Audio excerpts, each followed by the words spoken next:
બેટા. અરે પણ તું જલ્દી કેમ ઉઠી ગઈ?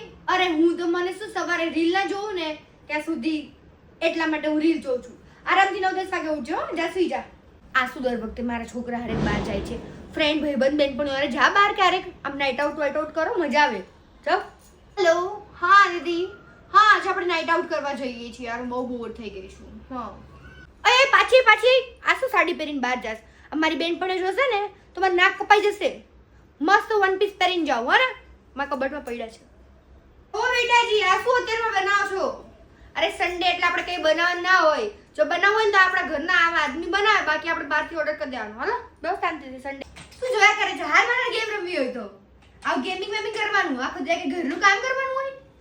બેબ્સ અહીં આવ ને યાર, મને થોડી રીલ શૂટ કરી દે ને. હા બરાબર આવું છું ને એકદમ ઓકે. ઠમક જલ્દી. અરે બેટા મેં ઘરની ચાવી લઈ લીધી છે એટલે તમે જાગતા નહીં. રાત્રે હું લેટ આવીશ કારણ કે જઉં છું બાઇક રાઈડ પર. બેટા ઓલું કાલ રાતે તમે બહાર ગયા હતા ને તો તમારા પોકેટમાં કોથમીર રહી ગઈ હતી. આવો પ્રોગ્રામ હોય ને તો ધ્યાન રાખવાનું, પોકેટમાં રહે.